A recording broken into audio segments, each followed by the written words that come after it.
So వారికోసీల్‌కి surgery options అక్కర్లేదు. చిరంజీవి హాస్పిటల్స్‌లో just నీడిల్‌తోనే treatment అయిపోతుంది అని విన్నాము.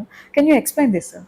అవునమ్మా. వారికోసీల్ అంటే మనకి యాక్చువల్‌గా ఈ ఇన్‌ఫర్టిలిటీ ట్రీట్మెంట్‌కి చాలా మందికి మగవాళ్ళలో ఏమవుతదంటే టెస్టిస్ భాగంలో ఈ చెడు రక్త నాళాలన్నీ ఉబ్బిపోయి ఒక సంచిలా తయారవుతాయన్నమాట. వీటిని వెరికోసీల్ అనే ప్రాబ్లమ్ అని అంటాం. దీనివల్ల డిస్కంఫర్ట్ కూడా ఉంటుంది. నొప్పి, కొంచెం ఇబ్బంది పడడము ఇవన్నీ కూడా ఉంటాయి.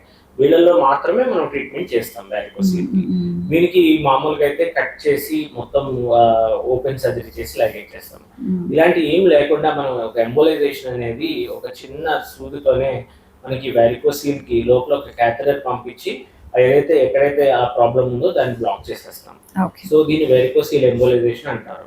సో దీని యొక్క అడ్వాంటేజ్ ఏంటంటే ఈ అడ్వాన్స్ టెక్నాలజీ మనం వాడి చేయడం వల్ల చేయించుకున్న ఒక 2-3 అవర్స్ లో పేషెంట్ డిశ్చార్జ్ అయిపోయి ఇంటికి కూడా వెళ్ళిపోవచ్చు.